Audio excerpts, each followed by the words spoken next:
So today we are continuing a seminar that started some days ago. It's the third part actually, and the final part of this seminar. So some of you have missed two parts, so what to do? And some of you have been before for two parts, and some have even been for everything. So whatever may be, I'm picking up the pieces today somehow or other, and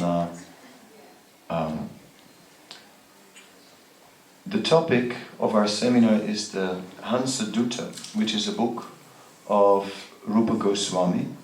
It is a book that describes, it is in a particular style, a genre called the messenger genre, the idea that two lovers are separated and that a messenger is in between.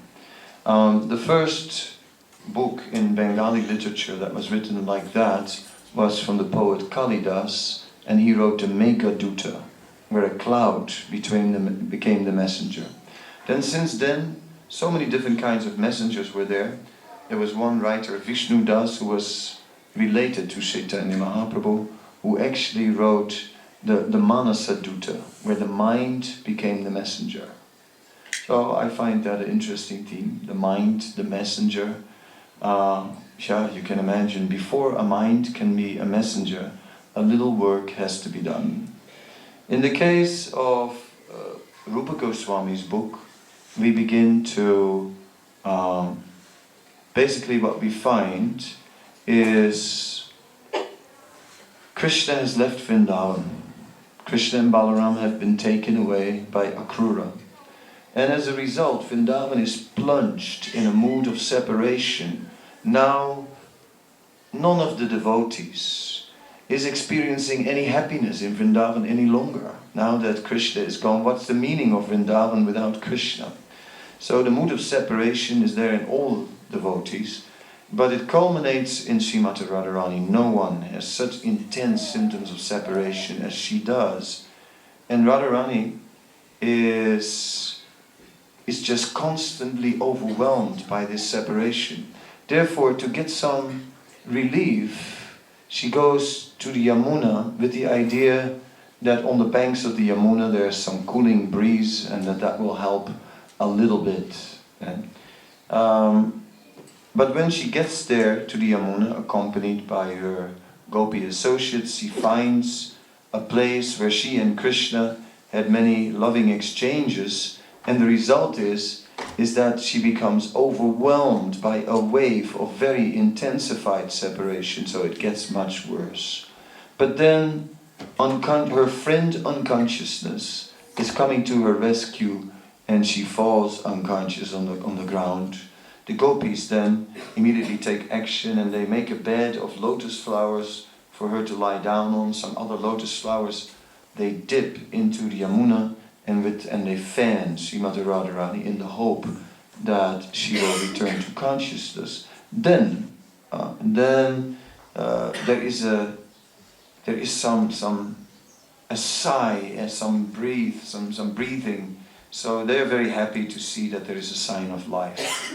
Meanwhile, Lalita goes to the Yamuna to bring some cooling water, and she just finds this swan. She finds this swan there in the water, and she chooses immediately this swan as a messenger. This swan has to go with a message to Krishna.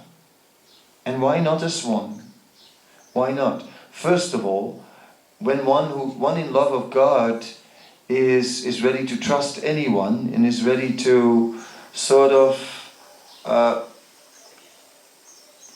turn to anyone, because after all, the love for Krishna is so intense and the separation is so intense, so one has to just somehow or other get a message across. So even if it's through a swan, why not a swan? A swan anyway is living in pure waters of the Yamuna. Wake up, Mahatma. Yeah, you with elbow. Yeah. Not sleeping time. Swan time. So, the swan. I'm hearing everything. Yes. But nothing registers in the brain. We can hear when we sleep, that's a well-known fact. Anyway, the swan. Swan, swan, swan. So the swan is chosen as the messenger, and why not? A swan is living in pure waters. A swan is feeding only on lotus stems. So this swan has natural piety. In fact, it must be a saintly person. And therefore Lalita is thinking the swan is a perfect messenger. And she approaches the swan and explains to the swan that it should become the messenger on behalf of Radharani. And surely the swan cannot refuse, because a saintly person will never refuse any request. So like this it begins. Then Lalita is trying to motivate the swan, is trying to encourage the swan, and she offers a description of the route the swan is supposed to go, and also some incentives of different experiences on the way. So in this way, Lalita is ready to try and convince that swan. In the last two sessions, we have first made a parallel with our own situation, and we've looked at the swan like an object of mercy of a pure devotee, Lalita, the pure devotee, who is acting as the spiritual master. And Lalita is instructing this swan, and the swan is, although pious, it also has an independent life and an independent will, and it's really not so sure that the swan is really going to become a messenger.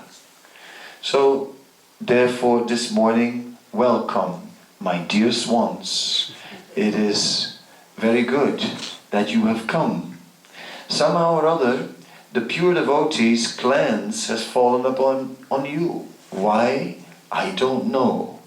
But somehow or other, my dear swans, it is you who are chosen to be messengers of the pure devotee. What can be said? I know you had other plans. I know, but there are many benefits actually, if you think about it. So please hear a little bit of the Hansaduta. It is described that when the son of Gandhini, Akrura, came, he took Krishna and Balaram on a chariot along the path that follows the Yamuna. So, therefore, if the swans are recommended to go that route, that same route that Krishna went. And if one goes the same route that Krishna went, then surely one will become not just an ordinary Hansa, but one will become a Paramahansa, which translates as not an ordinary swan, but a topmost swan. So, of course, Paramahansa is also it is the designation for a pure devotee, because it is said that if you throw milk in water, that a swan can any time drink that milk without drinking any of the water, which is quite a feat. You try. It can separate the milk from the water perfectly. In this way, it said a pure devotee, even although in the material world, can take out Krishna out of every situation. And in this way can take spirit from matter without getting contaminated by the matter. That is why a devotee is known as Hansa or Swan or Paramahansa, a topmost pure swan. So that's sort of a little introduction that I'm giving now so that you are up to speed. So we are seeing here on the screen, we see Rupa and Sanatana seated under a tree. Here is a map. So we're looking at a map here of particularly West Bengal, Bangladesh and adjacent countries. You can look around, you see Bihar up there, Patna is still on the map, Jharkhand is there, West Bengal, Orissa is also there with Bhubaneswar, state of Tripura next to Bengal, even Manipur, Nagaland, and so on, Burma. So we're looking at that particular portion of Southeast Asia. West Bengal and East Bengal. You see sort of in the middle, well not middle, but towards the left, you see in the middle of West West Bengal and Bangladesh, you see a river, which is kind of the border. The A is actually Ramakeli, and if you look a little down from there, on the other side of the river, you see Jessore. In Jessore, near Jessore, is the birthplace from Srila Rupa and Sanatana Goswamis. And on the other side of the river, which is India, there is Ramakeli, which was the place where Rupa and Sanatana were residing when they were serving in the government of the Nawab Hussain Shah. It's not far from Mayapur, because Mayapur is north of Calcutta, or Kolkata, as we say these days. All the names have to change now. Anyway, Kolkata, to the north is Mayapur, so we can see that the birthplace of Rupa and Sanatana cannot be so far from Mayapur. It's a fact. Mayapur is a little more to the north, actually. So one has to go a little south and then across the border at Chakda. One can cross the border and then come to the birthplace of Rupa and Sanatana. Here is some deities that are there on the birthplace of Rupa and Sanatana in Jessore. This is right behind the temple. In Bangladesh there's lots of water, and what shall I say, it was an adventure, because when we went there, we went with 3 little boats and 1 boat sunk. So that was nice. It wasn't very deep, but they did get wet. The actual ancestral home of Rupa and Sanatana is in the village named Prembag, which is near Fatihabad in the Jessore district.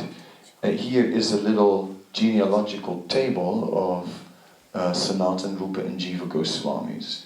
Their ancestor, Sarvagya, was in the 12th century Sakya era. Then you have to add 76 years to get to our modern dating.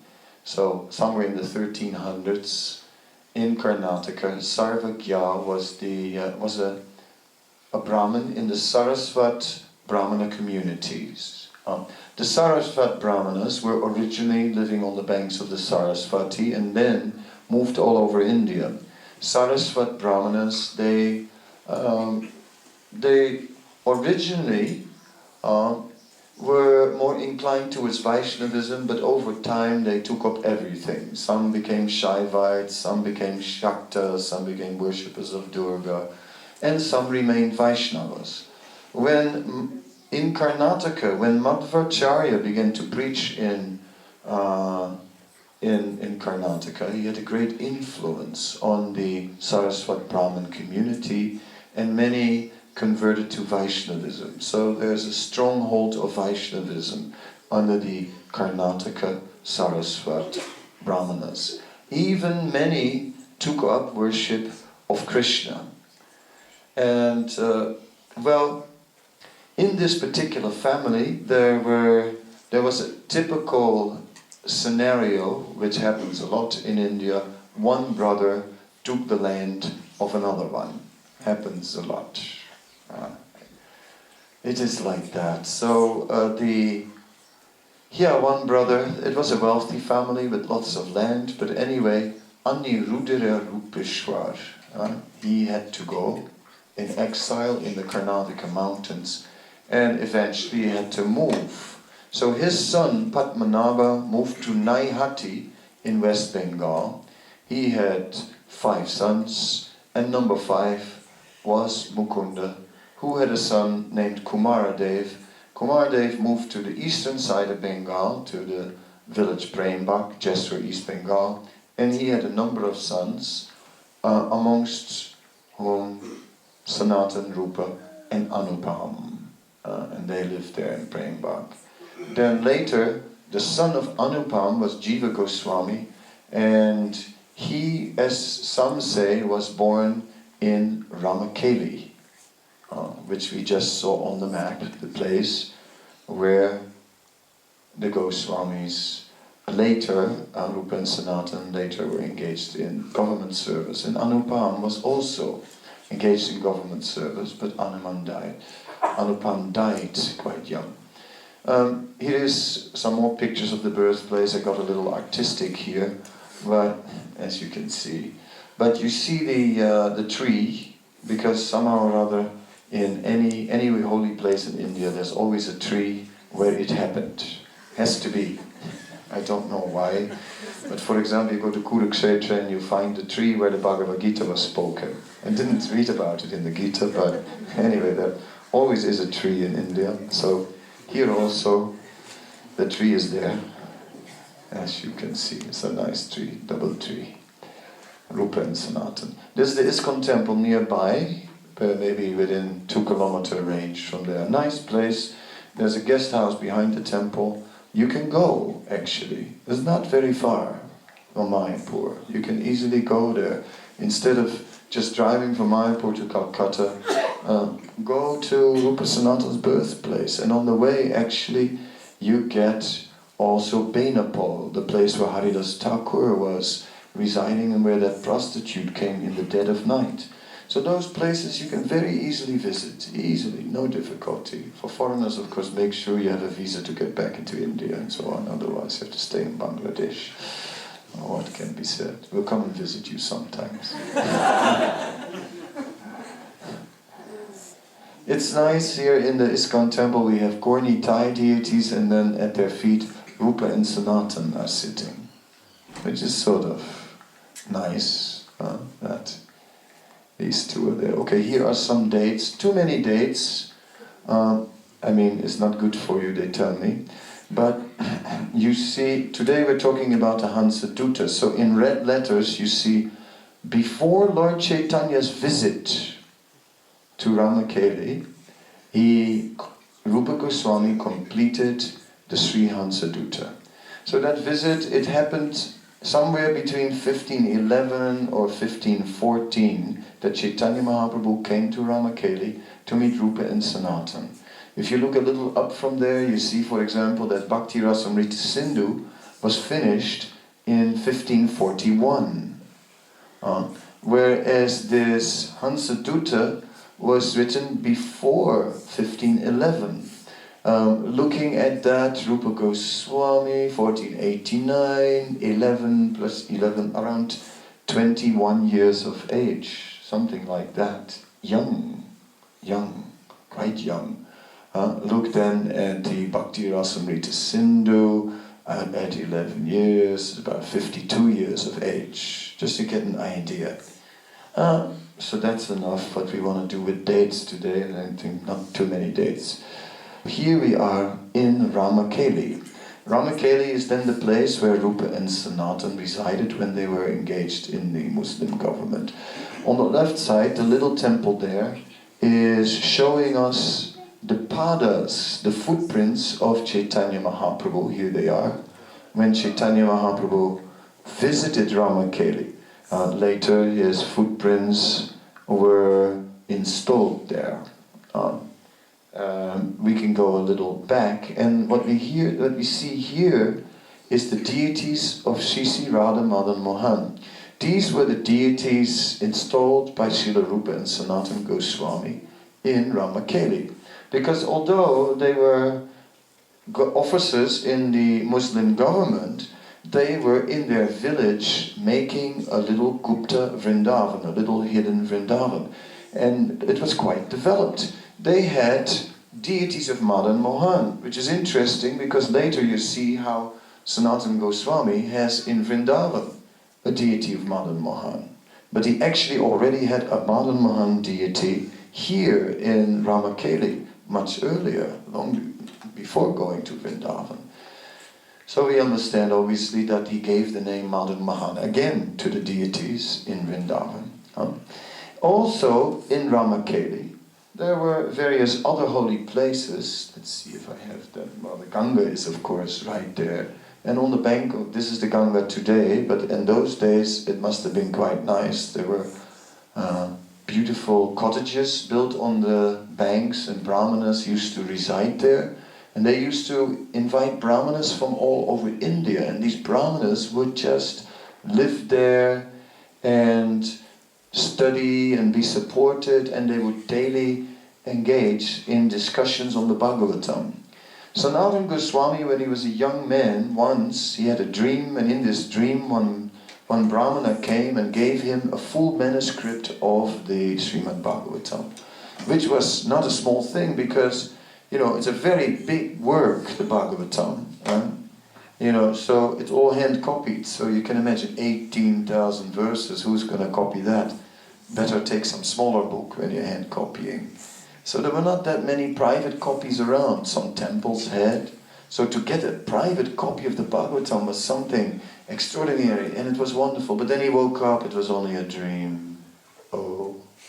But later that day, that same Brahmana came, and he actually gave the Bhagavatam. So then, the Bhagavatam came in that way that was not ordinary, it was sort of ordained, it was by an arrangement of the Supreme Lord, a divine arrangement, something mystic behind it. So Sanatana Goswami then took it very serious and read the Bhagavatam, and later he writes in Krishna Lila Stava that the Bhagavatam became my constant companion. So it is well known that Sanatana Goswami was engaging in discussions on Bhagavatam. And Rupa and Sanatana were very learned, and the greatest scholars of their times all came and visited Ramakeli and stayed there. One professor, no, we go back a little, let's see, Madhavan. One professor named O'Connell wrote a paper in describing how so many of the associates of the Nawab Hussain Shah were actually devotees. And many of the devotees were engaged in government service, not only Rupa and Sanatana, but many other devotees also. Shivananda Sen, for example, or Suryadas Sarakela, the brother of Gauridas Pandit, and even Gauridas had some connections with the government, and Pipalai. There were many others who were all engaged in the service of the government, plus many tax collectors were there on behalf of the Muslim government. And in fact, it seemed that there was a whole culture of Vaishnavas, of devotees of Chaitanya Mahaprabhu, who were all living at the court of the king. There was an extensive library there also. So actually, it was quite a place of learning around Ramakeli, and Rupa and Sanatana could stash that library with all kinds of books that they wanted. So many of the Vaishnavas were actually there, existing under the protection of the Nawab. You may recall from Chaitanya Charitamrita the story of Mukunda, who was a physician, a Vaidya, and was the personal doctor of the Nawab. And one day, someone was fanning the Nawab with a peacock fan, and when Mukunda saw the peacock feathers, he crashed to the ground. And the king said, "What is this? What is happening to you?" He said, "Oh, I don't know. I sometimes get dizzy and I fall down." The king said, "You saw the peacock feather. And when you saw the peacock feather, then you fell." I know what this means. I know very well what this means. Ecstatic symptoms. So the king was in a way surrounded by many devotees. The Oxford history of Islam says that was not uncommon, that the Muslim rulers were keeping Hindu ministers and Hindu administrators, because the Muslim administrators would after a while kill their master. So they thought it was maybe more convenient to keep Hindu administrators. Yeah, here we see a little story. We're too lazy to read it, but we see the pictures of people being carried around in palanquins, and that, of course, was quite a common thing. And it is a fact that Rupa Goswami and Sanatana Goswami were being carried like that in a palanquin. The story here is that it was a stormy, rainy night, a night where not even an owl would come out of the house, a hell of a night, and rain, something like Melbourne, and just no one would ever go out of the house, no sane person. It is said that one person was being carried in a palanquin. A washerman and his wife saw it. The washerman asked, who in the world would go out in such kind of weather? And who in the world? The wife said, who other than a dog or a slave of the king? So in this way, it is said that would have touched the heart of Rupa Goswami. I don't know how true the story is about the washerman and so on, I'm not sure. That may be sort of hearsay. But that Rupa Goswami was regularly carrying up and down in a palanquin, that's a fact. That's just how they lived. That was how aristocracy was living at the time. That's why I put the picture. Here we see some ruins of the palace of the Nawab Hussain Shah in Koda, which was the capital of the king, the royal palace, not far away from Ramakeli then. Nowadays, 45 minutes by car over a bumpy road. I think it wasn't much more with the palanquin, because you can't drive fast on these roads. Here is some colonnade, looks almost European in its architecture, definitely not Indian. This is not traditional. This is definitely not an Indian style of. This is more. It looks like a Western influence, a Muslim touch. Here in this former mosque, it is said Sanatana Goswami was imprisoned when he no longer wanted to work for the government. Then in this place he was imprisoned. So all that's still there in Ramakeli. You can visit. It's a nice place, north of Mayapur. You take train to Magda district or taxi from Mayapur, and you go and see for yourself. Not far from there is Kanai Natashala, which has a nice guest house also where you can stay overnight, or even for a few days. Very peaceful place. I mean, if you want a peaceful place, go there. Super nice on the Ganga. I think this is the end of our slideshow. Yeah, looks like it's over. Of what I wanted to show you today, and with Madan Mahar. So the topic of this seminar is not just the Hansa-duta. I'll just now read some verses from the Hansa-duta, and we'll just carry on with that. Iti kranta ke kakriti virutim ekadasa vanim gani bhutam chute rajamaduvanam dadasamidam puriyasminaste yadukula bhuvam nirmalayaso baranam dadabir dvalita darite parisara. Passing through 11 forests filled with the singing peacocks, you will come to the 12th, Madhuvan, thick with mango trees, where the capital of the Yadus, with which the flooding streams of its fame purifies the world, is manifest. You can see she's trying to get the swan to go, talking about the mangoes and everything, making it attractive. So the pure devotee in trying to encourage us on the spiritual path, may sometimes offer us some material incentive, because we are not fully operating on spiritual emotions. And they understand very well. Lalita understood the swan very well. Niketera kirna girisa giridimbarpati pater avastamba stambavali vilasita puspita vana niristakanin tata bhuvitava jasyakti shake samanta danandam madhura jala vrinda madhupuri. Crowded with flowering gardens, sweet waters and great columned palaces, that rival of Mount Kailash, Mathura city, by the Yamuna's shore, will fill you with great bliss, oh my friend.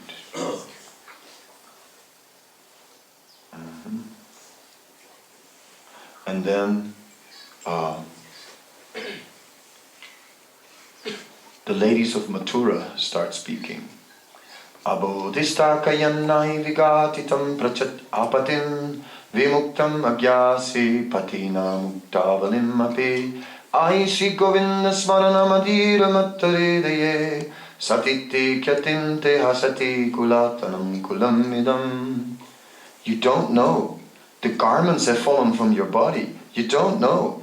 Your pearls have spilled on the street. Oh girl whose heart is intoxicated by the wine of thinking of Sri Govinda, the prostitutes are laughing at your chaste reputation.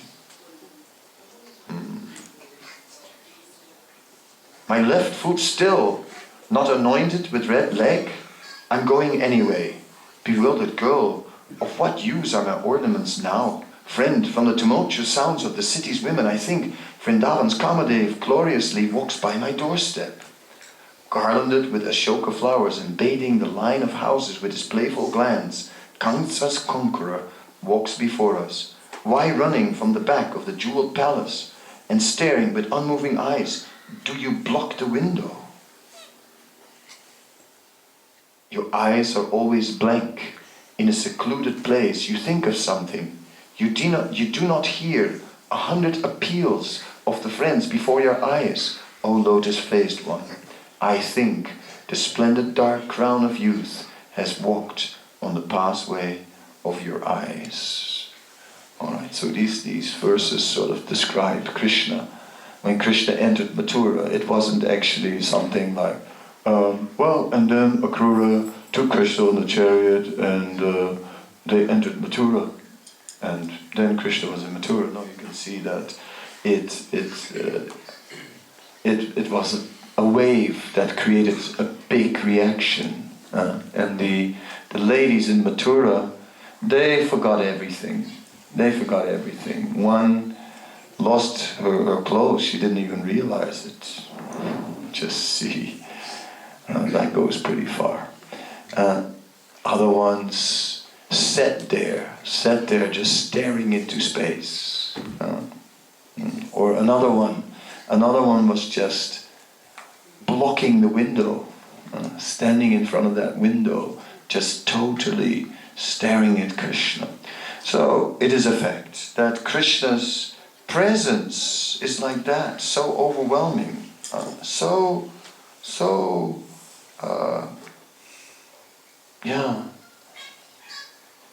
making such an impression. So in our approach of the Hansa-duta, we will look at two things. We're looking at it in a symbolical way, from the guru-disciple point of view, and how the swan has to actually become surrendered. How the swan has to understand that there is a greater thing to do in life than just to follow its own plans. A swan has to understand that its own plans are small and insignificant in comparison to the greater plan of Lalita. And if simply we give up our own ideas of what we want it to be and instead become what the pure devotee wants us to be, we'll be something greater than we could ever imagine. And that is truly the meaning of being a disciple. And that is really what the swan is meant to be. Greater than it would have ever been. But who, oh who, is willing to be a Hansaduta, a swan messenger? Who, oh who? Very rare. Then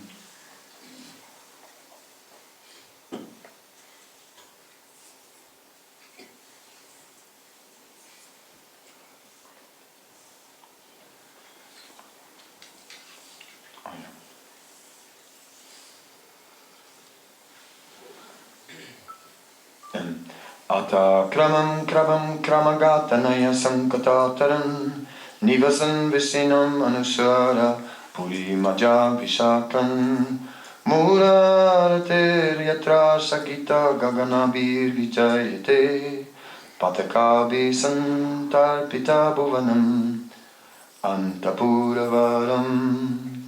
Traveling again and again, go to the Vrishni's palace, which are not easy to enter, in the middle of the city. There, Krishna's blissful palace is glorious with flags that cover the sky. Yat utsangvatungaspatika rachita santiparito marala manikaya prakaragattita truti charanaha surit bhuja hansa kalita maduri mya bhuja bhuvaha samarajayesam sapadi paricharyam vidadati. On its roof are many great crystal swans with beaks and feet of rubies. Many live swans come from a pleasant lotus lake and offer friendly respects to them. So that's, again, it describes the incredible opulence of Krishna's palace. Right? Krishna's palace is just inconceivably opulent. And there are huge crystal swans with rubies and so on. And they're very big. It is said even in another verse that when Lord Brahma comes, right, that the swan carrier of Lord Brahma is just amazed to see such opulence. So here we see how Lalita focuses on the incentive that attracts the swan. So not speaking about a spiritual realization, but looking at something, some material reward for the effort that is made. Sometimes the Vaishnavas offer us some material benefit. If you do this and this, and then you'll get some position, for example. Yeah. So that's not really what we truly want. Truly what we want is just to serve life after life after life.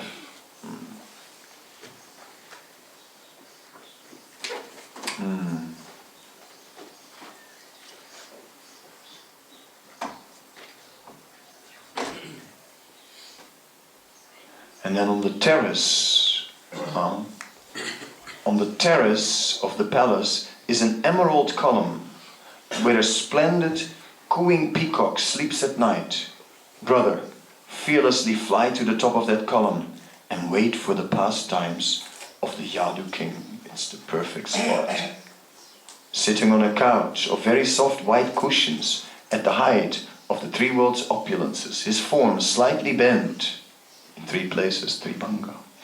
Happy, resting his elbows on a great cushion, splendid as a full moon, his splendor glorious as the Yamuna's rising waves, his cheeks charming with swinging jewel shark earrings, and his silk garments defeating the splendor of gold, Mukunda will splash your eyes with the nectar of bliss. Sitting near Krishna, Vikradu, the eldest in the family, will eloquently speak from the Puranas. Then cruel Akrura, whose name brings fear to the gopis, leaning against a jewel pillar, will tell the history of the Kuru dynasty. Kritavarman Satyaki, the crown of the Sini dynasty, will fan Krishna. Brihaspati's disciple Uddhava, resting on his knees on the golden floor, will massage Krishna's lotus feet. Garuda, the sound of whose wings stopped the Mathura brahmachari's debate on the chanting of the Samaveda, folding his lotus hand and fixing his heart on the Lord's command, stands before him. So what opulence, a golden floor and emerald columns, and we can see that Mathura is described there as very opulent. And who in the world? No wonder that Krishna doesn't want to come back. First living in a village, and now he's living in such a palace. No wonder he forgot everything about Vrindavan. So within these verses, besides an incentive for the swan, there is also an accusation. Because Lalita is like that. It is stated that Lalita is 27 days older than Radharani, and Lalita has a very strong nature. Lalita is not at all submissive. Lalita is challenging. She is very challenging, and she is hard to face. And I'm saying, one of those kind of ladies. And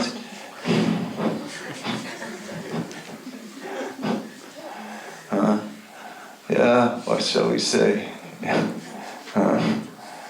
Yes. So Lalita, it is said, even acts sometimes as the instructor of Radharani, like the guru of Radharani. Then Radharani cannot do anything.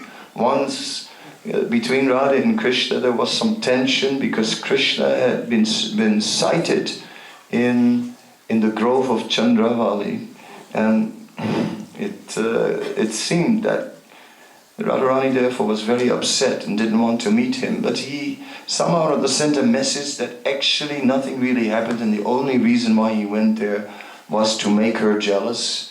And so finally she was inclined to accept him, but Lalita said, no way, he's exploiting you, and you don't let this guy exploit you any longer, it's out of the question, no, you're not seeing him. So that was it. She couldn't see him, and Krishna also, and then they sent, but then Rupa Manjari was there witnessing it all, and Rupa Manjari then spoke on behalf of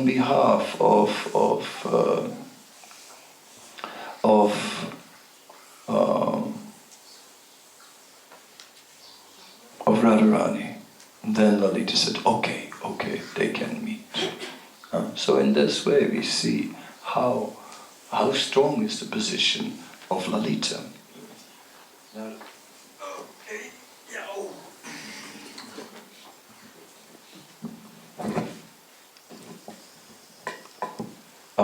Yes. So just that we understand a little bit the position of Rupa Manjari, who is Rupa Goswami, but then in an eternal position. Radha and Krishna. And then here are the Asta Sakhis. A little difficult to write like this, and I could have been a doctor when it comes to writing. Asta Sakhis. Manjaris. Okay. So here in 3 circles you get an idea of how it works. There is Radha Krishna. Krishna, original Supreme Personality of Godhead. Radharani is his Ladini Shakti, his pleasure potency. The Astasakis are expansions of Srimati Radharani. It's said that they are just like part of Radharani, but she's taking all these forms to display different moods, to churn the the ecstasy. So the Astasakis are also Shakti Tattva, and then the Manjaris are Jiva Tattva. So living beings. So our line, there are different groups of gopis. They are known as Yutas or Yuteshwaris, are the leaders of these groups of gopis. Some groups of gopis are in competition with Radharani's groups, others are neutral, others are friendly. But Lalita is the leader in Radharani's own group. And she is the principal of all the Astasakis, and her first and foremost assistant is Rupa Manjari, who happens to be Rupa Goswami. So just that we understand a little bit. And the teachings then of this particular, coming in the line of Rupa Goswami, who was the principal servant of Chaitanya Mahaprabhu. He was the direct assistant of Sarup Damodar Goswami, who was none other than Lalita. So Chaitanya Mahaprabhu represents Radharani. Sarup Damodar, the secretary of Lord Chaitanya, represents Lalita. And then Rupa Goswami represents Rupa Manjari. And in this sampradaya, the idea is that we don't go to Krishna directly, but rather we are trying to assist the superior devotee to go before Krishna. Not that we think, out of my way, here I am, saying my prayer. No, we're trying to let the senior devotees be in front. And ultimately that goes all the way up to Radharani, with the idea that no one can please Krishna better than Radharani. So we're not in competition with Radharani, we are assisting her. And we're assisting the assistant of the assistant of the assistant. Because that is really the greatest way to please Krishna.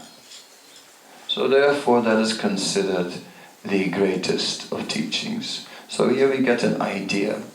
Now, why I'm painting all this, you begin to see a contrast. Wake up, sleeping souls. You begin to see a contrast.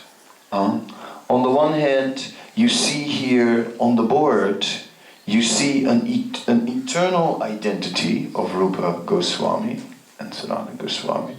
And meanwhile, we are here in Ramakeli, where they are living the life of Muslims, at least externally. And yet they are devotees. In Ramakeli, they were keeping a Radha Kund. They made a Radha Kund, a Shama Kund, a Lalita Kund, a Vishaka Kund, a Chitra Kund. So they made all these different kunds. And yet, this was before they met Chaitanya Mahaprabhu. And Chaitanya Mahaprabhu only went to Vrindavan after he met with Rupa Sanatan and initiated them then and gave them those names, Rupa and Sanatan. And then when he came to Vrindavan, only then did he discover Radha Kund. So they already had a Radha Kund there before the Radha Kund in Vrindavan was discovered, just that you understand. Of course, they had it from Srimad Bhagavatam and from other scripture, these things. But understand what kind of devotees they were, and yet at the same time they were engaged in this Muslim government. So one question may be asked, and that question is, how much of their eternal identity was actually manifesting while externally they were in this conditioned state? Then there are other verses on the other side. In the Chaitanya Charitamrita, there are verses where Chaitanya Mahaprabhu says to Sanatana Goswami that he has been saved from a ditch filled with stool, material life, compared to a ditch filled with stool, and that they were very fallen. Rupa and Sanatana stood before Chaitanya Mahaprabhu when they first met him and prayed, and they said, "We are the most fallen." I said, and the reason is We are more fallen than Jagai Madai. Jagai and Madai were brahmanas by birth, but they had become so fallen, they had become murderers and thieves, and they had set fire to houses with people inside. They had robbed, they had stolen, they had raped, they had done anything. And yet how could Rupa and Sanatan say they were more fallen than them? They said, we are more fallen because we have protected millions of Jagais and Madais. After all, we became ministers in the Muslim government, and under our protection, all these things are going on. These same things that Jagai Madai were doing are now going on. Therefore we are a million times more sinful. So it's very difficult to figure out exactly where they were, right, in terms of how much of a devotee identity was there and how much it was covered by an external identity. I can't say, nobody can say, but one thing we can say is when we read this Hansaduta, then we can say that there is quite an exalted level of Krishna consciousness in the Hansaduta. It is not only dealing with the external world, but it deals with the spiritual world. Yesterday, in the initiation lecture, I was touching upon a point, and I'd like to touch upon that again now. And that point is that gradually our interest must shift from the material side to the spiritual side. See, I'll do a little exercise since I have to stretch anyway. Oh yeah, so they say. If we stand like this, then we stand on the material leg and we gradually reach out to the spiritual side. But all the weight, as you can see, is on the material leg. This is how most of us are situated in spiritual life. Weight on the material leg, reaching out the spiritual leg. But our reality is the material world. It's here. This is reality. You know, the ground. I'm with both feet on the ground here in this world, you know. You have to eat and sleep and drink and, you know, do things like that because that's life, you know. That's normal. And I chant Hare Krishna as well, by the way. Yes, I do. Yeah. I'm a devotee. Yes, Hare Krishna. So I have my weight all on the material leg. But gradually, with time in spiritual life, that weight has to start shifting. So not only are we reaching out the foot, but we put the weight on the other side. Until the weight goes fully on the spiritual leg, and very little weight remains on the material leg. Virtually speaking, it's practically not touching the ground anymore. Then we become residents of the spiritual world and Jivan Muktas. So this is basically what is described in the Upadesamrita, also from Rupa Goswami, where it is said that we must always reside in Vrindavan by regular hearing and chanting. Constrictor.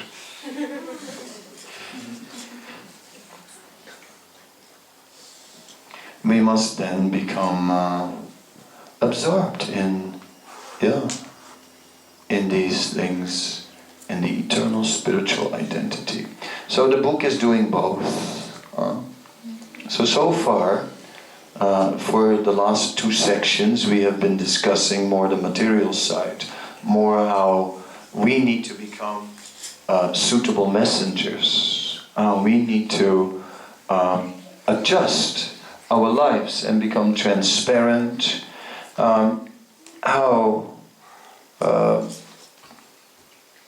How we will be attacked by other desires, how we will find doubts whether we should really do this, because after all we may feel, but I am what I am, and I must also be what I am.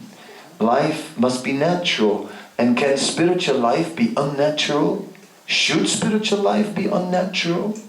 Then shouldn't spiritual life center around my nature? But Lalita was not entirely speaking like that, although Lalita was sensitive to the nature of the swan when engaging the swan and not ignoring that nature. Nonetheless, Lalita was at one point just saying, but just be our messenger. You see, this is more important than anything. So that's interesting. And this is for us some reflection. And we must see that the desire of the pure devotee is greater than our own. Yes. And then the second part of the whole narrative is actually that we are getting an insight in the spiritual world. Still we cannot fully understand. We cannot. Because the depth of those emotions we don't know. You know, in this world, a romance breaks up or a divorce happens, and you know, you cry for a while, or you know, maybe the princess stop eating for a while, and even sometimes it leads to some depression and this and that. But life goes on, not like Radharani's separation. So the depth of the love that is experienced on the spiritual platform is something else than whatever we know in this world. And that's the other thing. So Rupa Goswami gives us an insight in that eternal reality and deeper emotions than we know here, and that our worldly emotions are just shallow and what shall I say, not very profound at all. So, are there any questions so far? Any discussion now? I'd like to see if some of you... Yeah? Alright, I was wondering how Lalita was saying Krishna is attracted by the opulence of the palace of Mathura, but we also read in various books that Nanda Maharaj palaces, that was also very opulent, and the gopis also dressed with a lot of jewelry and opulence like that. What difference is there? Yes, Nanda Maharaj's palace certainly was also opulent, undoubtedly. There is a book especially that deals with the opulence of Vrindavan and describes it's called the Aishvarya Kadambini of Baladevi Jabusan. And that book describes how the palace in Gokul is very nice with lapis lazuli, columns and very nice onyx benches and other such things, and enough jewels in the wall that would light up the room at night, and there was no need for electric light bulbs and all those things. Also, Krishna would go on a palanquin and would be carried along with his mother to go to the sages in the forest to distribute charity to them. So certainly Krishna was living in opulence, and sometimes his parents were saying that he really didn't have to go out with the cows, he could send a servant and things like that. And Radharani would come and cook for Krishna daily, but she was also carried on a palanquin and accompanied by maidservants and so on, and there certainly was also great opulence. Nonetheless,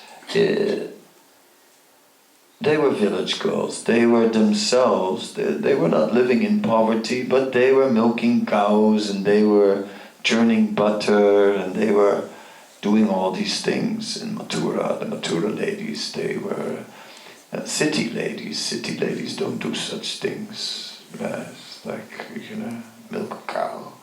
I mean, I don't know, it's like, if you ever milked a cow, maybe if you're a city lady, I doubt it. Any city ladies here that ever milked a cow? Maybe in India, In India, sometimes even in the city they keep cows.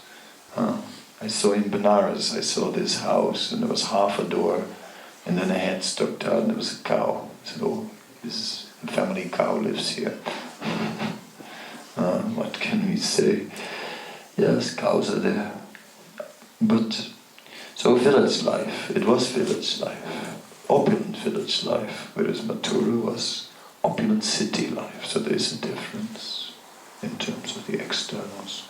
Therefore you had such things like the crystal swans and so on with rubies. They didn't have that in Vrindavan. That was something extraordinary, something wow. You had to see, that was a sight. Yeah. Of course, who cares about such sights? Krishna himself is decorated with jewels, but when he goes into the forest, he covers those jewels with things from the forest, because for him the forest is more valuable than the jewels that he wears. So, in Vrindavan, there may be some opulence, but nobody cares about it. Everyone cares only about Krishna. Whereas outside of Vrindavan,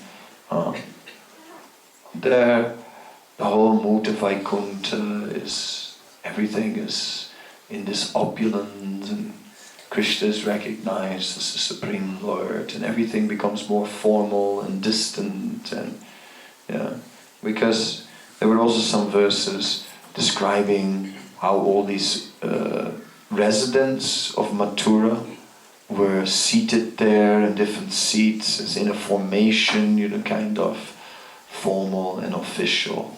It's in Vrindavan, just no one sits formal, and it's just Krishna is more approachable.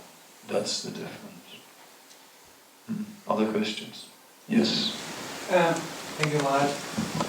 When Lalita Shakhi, Lalita Devi and other Sakhis, they knew where Krishna is. I mean, he is in Mathura, they know the path, they know everything. Why don't they go by themselves? Yeah, good question. They know the way. It's not so difficult. Get a tonga or something. Go to Mathura. Why didn't they go? In fact, when Krishna left, he left with Akrura, and the gopis came, and the gopis tried to stop the chariot. They couldn't stop it. Why didn't they just follow the chariot straight away? Why did they try to stop it? Why didn't they dance in front? Krishna wanted to go to Mathura. All right, let's go. We all go to Mathura. Why didn't they all move to Mathura straight away? Why didn't they all live in Mathura? Okay. If Krishna, wherever Krishna goes, that's where we go.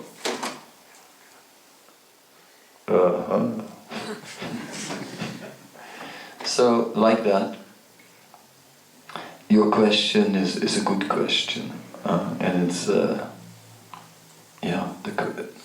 it's a little bewildering. The answer to your question is this: that when Krishna left Vrindavan, the gopis tried to stop him. Why? Because they know that now Krishna has gone mad. He's gone mad. He's leaving Vrindavan. He'll be outside of Vrindavan. He'll never be happy. They were not stopping him for themselves, that they were unhappy. They knew that Krishna could not be happy outside of Vrindavan. Even visiting Krishna outside of Vrindavan, it's nice. It's nice, but not the same. They went to meet him in Kurukshetra later. But Radharani was expressing this. It's not the same moonlit night like in the months of Chaitra in Vrindavan when he plays the fifth note on his flute. It's just not the same under the Vatasi trees. It's not the same. Not the same. The mood is different, formal, royal, can approach Krishna. It's nice, but it's not the same. No. Only in Vrindavan can Krishna fully manifest that special mood that the gopis wanted. So they wanted him in Vrindavan. And when is he coming? He promised. He promised he would come. So, when is he coming? They were waiting for him to come and sending messengers. And Krishna, why wasn't he coming if he was not happy outside of Vrindavan? Oh, he could not. He was caught up in his family responsibilities, because after he killed Kamsa, he was ready to go. He wanted to go to Vrindavan. And then suddenly the Yadu said, wait a minute. A celestial voice said that the 8th son of Devaki would kill Kamsa. Who killed Kamsa? You killed Kamsa. Then you are the son of Devaki. Then you have a duty.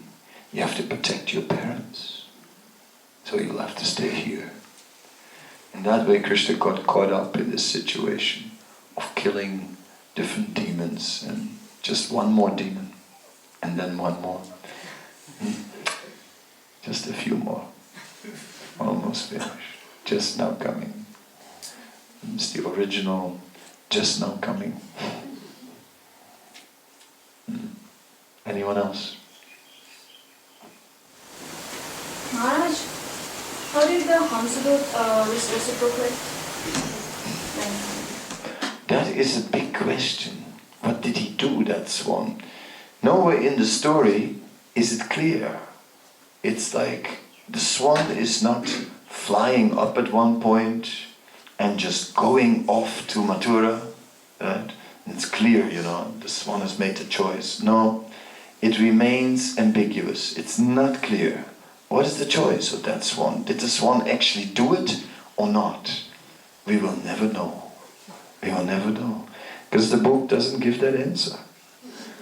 Because that's not so important. It's more what is important really is the message that Lalita is giving.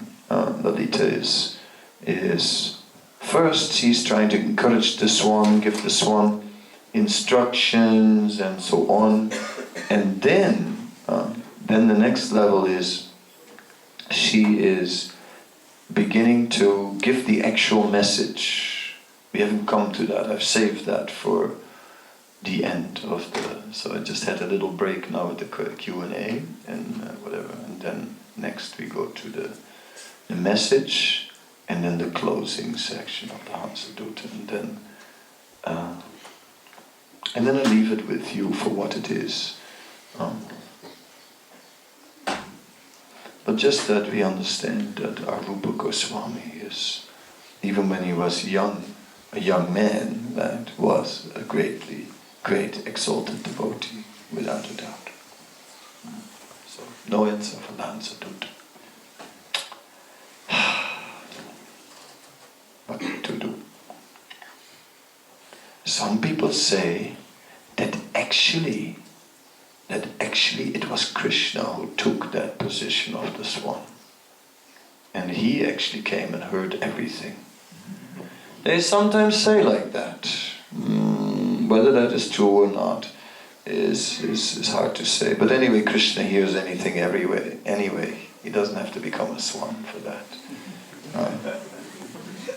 They say the same about the bee that came to Radharani, right, from Mathura as a messenger of Krishna, because there you also find the messenger theme, this time messenger from Krishna.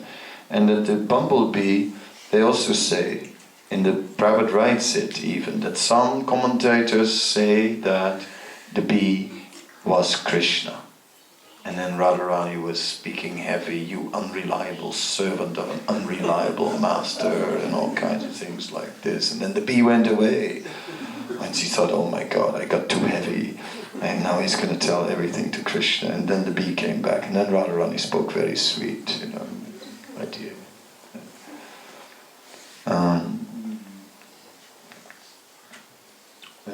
Other questions? Are the manjaris considered to be Nitya Siddhas or Sadhana? No, the matters of Nitya Siddha, Sadhana Siddha, Kripa Siddha, it really doesn't matter. Siddha is Siddha. So however you became Siddha, once you're Siddha, you're Siddha. We're all in a way, originally everyone was perfect, and then whatever stay in the material world is just a short stay on eternity. even if it is unlimited lives here, it's just a short moment and it's forgotten. It doesn't exist anymore. So they're all Siddha. So some manjaris have always been there, others are coming from the material world, whatever may be, both. Like you have, amongst the gopis of Krishna, you have different gopis. You have the Devakanyas, the Shruticharis. The Devakanyas were the daughters of the demigods. The Shruticharis were the sages of Dandakaranya, who were with the Ramachandra and who had the desire for Madhurya Ras, but they had to wait till Krishna. There are some others. So like there's your different categories of gopis. Some are Nitya Siddhas and some are Sadhana Siddhas. Doesn't matter. All Siddha. Yes? What kind of opulences should we talk about when we are in that situation, trying to encourage others to come to Krishna consciousness that are transcendental? Yeah. Well, you can see we have an opulent place here, an opulent temple in Melbourne, Deng Street. It's quite a nice temple. You have some onyx, I think it is, some green. Onyx is green marble, so looks like onyx to me. I think we have some onyx, we have different colors of marble, we have columns and glass on the ceiling, so many things. Something is there. So it is said in the Hare Bhakti Vilas that we should worship Krishna in a temple just like in royalty. So Krishna should be given a place suitable for a king, with a throne, and everything should be nice and opulent in the world. When Prabhupada was in Mayapur, Prabhupada lived in a simple hut, and Prabhupada said that this was very nice. He really liked this hut. But of course now in Mayapur they are constructing the temple, and the days of the huts are over. Now it's going to be a transcendental city, and there's already one part which looks like New Calcutta. What can be said? Such opulence is required to impress the world. Right? You see everywhere. You see religious monuments which are very opulent, either mosques or churches, incredibly opulent. The Vatican is very opulent. That impresses people of the world, and with that we can attract people of the world. The self-realized souls, they're happy under the trees. Rupa and Sanatan themselves, they slept under a different tree every night. They were not even interested to sleep under the same tree. I saw in Vrindavan, one sadhu who lived under a tree, and he had a cloth hanger hanging off one of the branches. So he sort of moved in, But that was not Rupa Sanatan. They didn't have a nice kurta hanging on a cloth hanger on one branch. It's like a sign on the tree, home sweet home. No. Different tree every night.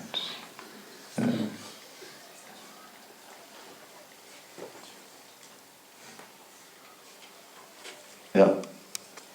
Maharaj, you mentioned that the Ashtasakis are expansion of the Ladini potency, while the Manjaris are the living entities. Yeah. So is it that the other gopis are also living entities, Jiva Tattva? Yes, basically there are some are Shakti Tattva, some are Jiva Tattva. But yes, basically we have different groups of gopis, like I explained, right? And these different groups of gopis, there are various categories of gopis mentioned. The Manjaris are particularly the intimate assistants of the Ashtasakis. Then there are other gopis, I'd have to take the book out. There's a book called the Radha Ganudesh Deepika, and it gives many categories of gopis. Some are the Nicha Sakis, they are friends, they're close friends of Radharani.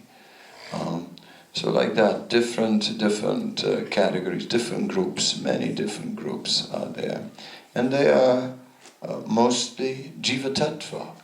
Some of them, Chandravali is in Shakti Tattva. This actually, there were two sisters. Cousins actually. So like that, Radharani and Chandravali. But there are many gopis who are in the Jiva Tattva category. But there are others who are Shakti Tattva, not just gopis. Nanda and Yasoda also. They are the Rakatmika devotees. They are the eternal devotees, eternal associates of Krishna. And they are sort of the inspiration for all. They are the example of perfect parental mood. And then many devotees, many jivas become their assistants. Like that. Yes. This is from the previous sessions that you had. You mentioned that when Hamsa-duta, when Lalita Sakhi instructed Hamsa-duta, that the mood of Lalita was like, you mentioned that placing the happiness and mercy within the heart. One must instruct. I couldn't hear it properly. You said placing the happiness, mercy within the heart, one should instruct, or Lalita Sakhi instructed Hamsa-duta in that mood. Mm-hmm. Now the question is, now in this we understand that Hamsa-duta could take the instructions as it is, and then started journey to convey to Krishna. Now, as in practicing devotees, how do we develop that mood of placing the happiness and mercy within the heart? Yeah, there was a verse like that, I mean, in the earlier seminars I was reading verses and sort of staying very close to the text and then commenting on it. Today I'm a little more away from the text because I'm trying to wrap it up, bring it to a conclusion and put it in like a context. So I pulled in the slideshow, I put this on the board, like to sort of see what's behind it all. Whereas first I was staying with the text. Now, to place the mercy, what was it in the other? You mentioned the happiness and happiness, yes. Yeah, so that was the idea that Lalita was not just trying to preach to the swan, surrender, surrender, surrender, become a messenger. Yeah? You must surrender, you must become a messenger. That's too difficult. Who could do that? So that's not the way to become a messenger. So Lalita wanted the swan to be happy. And therefore the Lalita was making sure that the swan was also partaking in tasting spiritual nectar. So Lalita was making sure that the swan was getting its share of spiritual nectar so that the swan would taste happiness and therefore get inspired. So Lalita was in that way not only seeing the swan as a messenger, but also accepting the swan as a fellow devotee. And not just saying we are the devotees and we need a messenger and you, swan, have to sacrifice your life because we're on a higher plane and therefore you have to do what we want, right? And get your act together and you'll be greatly blessed and you get a great reward at the end. No, already now you're being elevated and you're getting give you great transcendental experiences also. So that's what the devotees have to do. They cannot just preach a lesson about surrender. They have to show that by their own surrender and share the experience. Share the experience of nectaring Krishna consciousness. Yes, I'm trying this. I see like this is more than a lecture. I mean, for me, it's sort of, there's a lot of energy that went into this, because a lecture is something I might give, and you just say, well, what shall I speak on today? Just grab some verse and speak on it. But in this case, you can see all these pictures, they don't grow on trees. You have to go there, and you have to actually shoot the pics, right? So, okay, go to the birthplace of Rupa and Sanatan. Happens to be in Bangladesh. We went in disguise. There was a group of devotees. I took men only, because I thought it may be complicated if I take ladies also, because, you know, Muslim country, I didn't know what to expect in terms of facilities, and ladies need some more shelter, so it's too complicated. Especially Western ladies or non-Muslim ladies that are not dressed like Muslims in Muslim countries are often abused, you know, because by Muslim standards they are, well, low class for walking around uncovered. So then I have tried that long ago with my former wife. Poof, poof, poof. Well, they would touch her, and anyway, she was strong, so she took off her shoes and hit them on the head.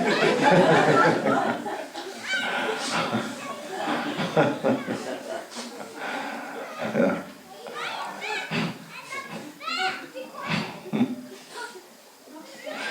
But still, I learned from that, so I decided not to take any ladies to this Bangladesh tour. And so we went, and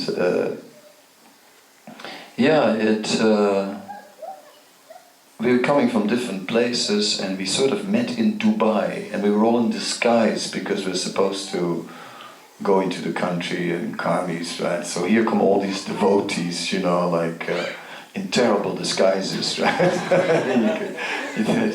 They looked all like Hare Krishnas, big seekers coming from under hats and bead bags and everything. I think my disguise was pretty good, but you know, I made sure no one took any pictures. And then we're finally in Bangladesh on the plane to Bangladesh, and one man comes up and says very loud, Hare Krishna, so nice that you're all going to Bangladesh. Shut up. Blowing our cover, you know.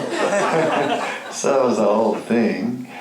Anyway, we went there, we got into the country, and visited all these various places, and some very remote places. The most remote place is the birthplace of Founder-Acharya, which is on the very north side of Bangladesh, next to Meghalaya. And there, we didn't have enough mosquito nets, so it was 2 men in 1 mosquito net. Anyway, there's millions of mosquitoes, they're all like that. And then, you know, 2 of them, they had a rat in the mosquito net at night, so it was very exciting. If any of the ladies would have a desire to come, they can think about that. Rats in the mosquito net. Welcome on the journey to Bangladesh. So that was a bit of an expedition. And the point is, also there's a lot of research from a lot of books, and a lot of not just Prabhupada's books, but other scriptures, and also some historical works, right? To kind of chalk this out. So this lecture is not just a lecture, it's something that I'm trying to focus on, yes, to understand better who these acharyas are, and what these writings mean, and in this way to get a deeper insight into Chaitanya Mahaprabhu's movement, into what we are part of. And by doing that, I hope to go deeper into the identity of a follower of Chaitanya Mahaprabhu. So therefore this is more than just a quick slapped together presentation. It's about And that's what we need to do if we want to get a little more. Then we cannot just stay here and sit in the theater and wait till the next person brings us the fruit of their work. They spend, like you have Burijan, he sat down with the whole Bhagavatam and systematically worked through the whole Bhagavatam to make it into overviews, and he looked at, like, saying, okay, from this and this number to that number they deal with this theme, and from there this theme, and he broke it up like that. 7 verses dealing with humility, 4 verses dealing with the universal form, and like that he analyzed the whole thing. How many main points in the purport and so on. That's a lot of work. That's years of work. And then we sit here and then we get it in 2 lectures, Oh, very interesting lectures, Yeah, but somebody gave it years of work.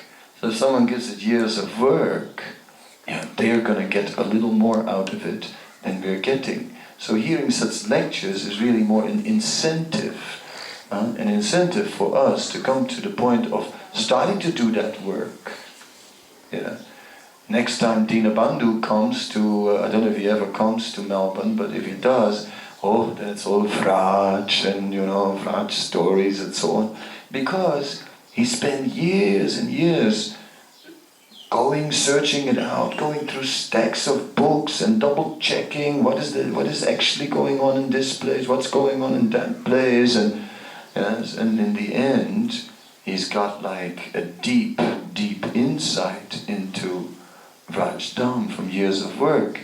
If he brings that to us, it's very inspiring, but it doesn't compare of what we would get when we would do it ourselves. So all it is, he's whetting our appetite in these lectures, and then we have to say, yes, now I'm going to do it. Yes, now I'm going to Bangladesh, also rats or no rats. Going. What's a rat after all?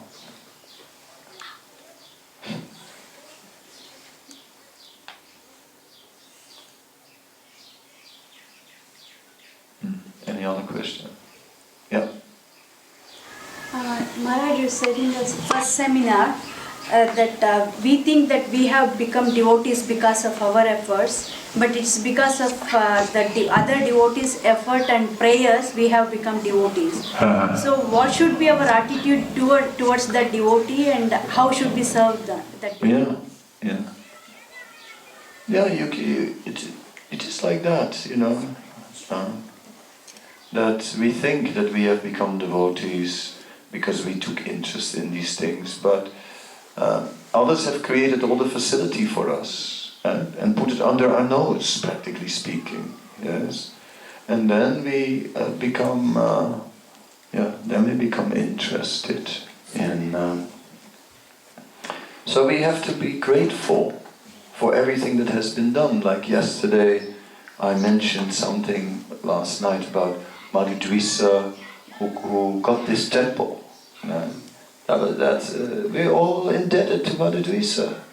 He did something we're enjoying the fruits of his work. Very nice. Well done. Thanks. So that should be remembered. And then for many years after, Balaram was the temple president here, and what Balaram did, Balaram started everything. Right? Most things Balaram started, many standards here, and then Aniruddha took it from there. So Aniruddha learned everything from Balaram. Balaram started it, and then Aniruddha continued it. And like that, we have to give credit to all those, at least in our mind. If we don't meet them all, it's to realize that the Vaishnavas have done so much for us. Now in Mayapur we have nice project. The first devotees that lived there, they were living, there was only that hut from Prabhupada. And Prabhupada wasn't spending most time there. Then for the rest of the time when Prabhupada wasn't there, the devotees would stay there. And they went through the flood, and they were sitting in the bamboo. And they put planks on top, and the Ganga was under them. And that went on for weeks. Little flat rice, one bag with flat rice left. And then the snakes come, because they're also in the water. So they also want to go in the bamboo. It's like that. I was there in one flood, and we had to move out of the house where we're staying because it went underwater, most of it. So then we stayed somewhere else. And then, but my former wife wanted to go into the room to try and take something out. And when she opened the door, there were snakes hanging off the ceiling. There's some beams, a whole bunch of cobras were hanging in the room. So okay, we'll come back later.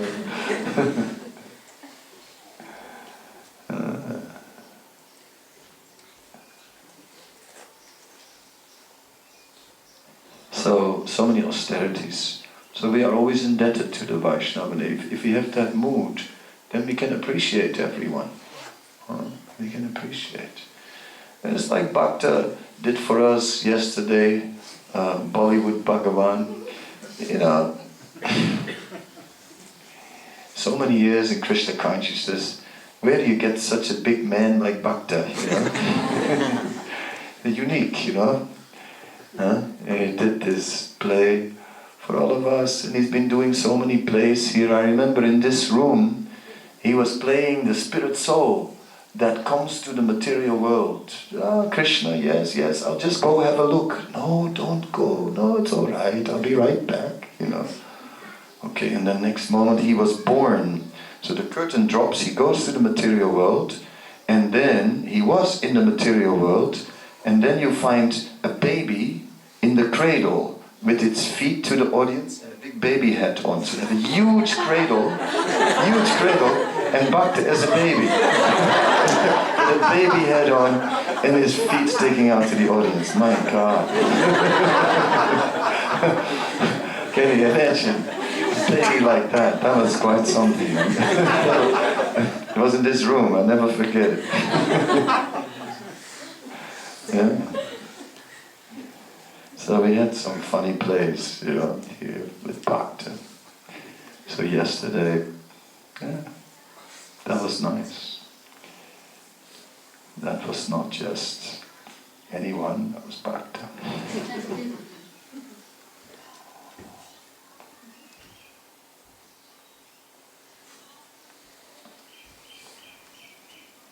Finished with questions? A little more Hansaduta, or because we have half an hour, I'll just wrap it up in half an hour, read a few more texts, and then call it a day. So supposedly somewhere in text. So we have spoken a bit now about Krishna in Mathura, and then we will start now somewhere speaking a little bit about the message. Pura tistan goste nikila ramani bhya priyataya vavanyasyam gopiramana vidade gora vabaram sakitasya vigyapayati lalitam diralalita pranamya sri padam bhujakanaka pitiparisare. O playful one, O lover of the gopis, when you were in Vrindavan, you loved Radha more than all other beautiful girls. Bowing before your golden lotus footstool, a friend respectfully appeals on her behalf. So here begins the message. Prayatnat abalayam navakamalini palavakulais tvai bhuyo yasya kritam ahaha samvardhanam abhut Chirat udo varas purana gati makranta jagana Babuva prasto imura matana seyam kapilika. O Krishna, the brown cow that from childhood you fed with new lotus leaf has now borne her first calf, and the others on her hips have become very great. So trying to sort of first bring Krishna in the mood of Vrindavan, right? Because after all, Lalita is saying it is not possible that he has no feelings at all.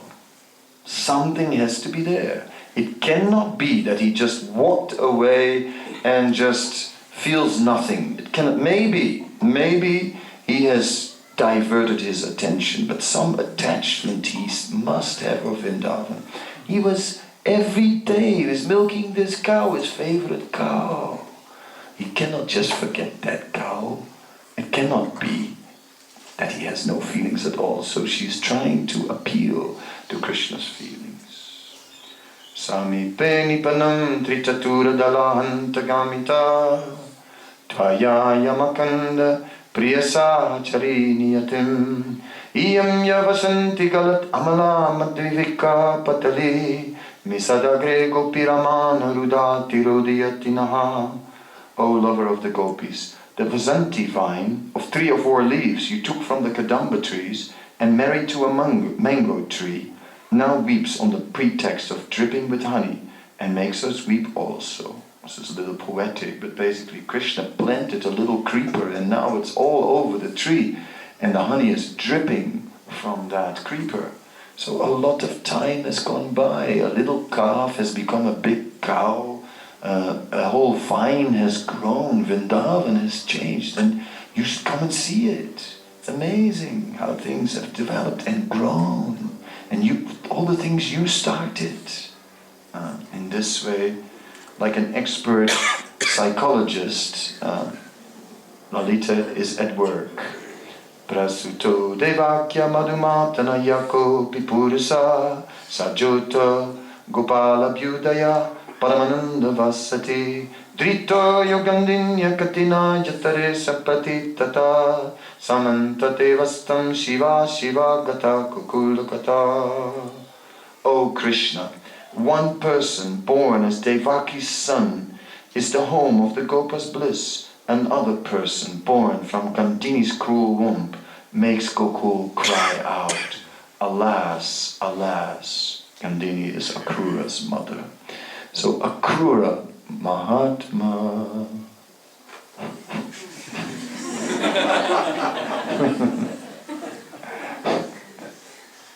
Watching the sleepers, you know.